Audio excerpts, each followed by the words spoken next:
Dati, pangarap ko lang magka-jowa. Pero ngayon, pangarap ko na lang si Joanna. Dati pangarap ko maging volleyball player.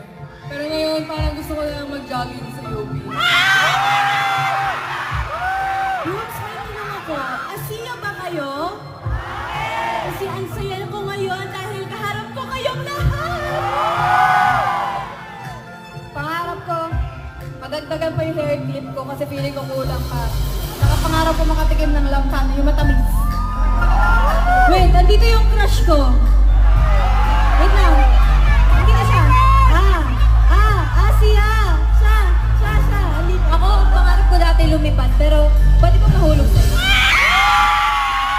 Dati pangarap ko maging strong, independent woman. Pero one time nag-jogging ako, nakita kita, sabi ko, siya pala.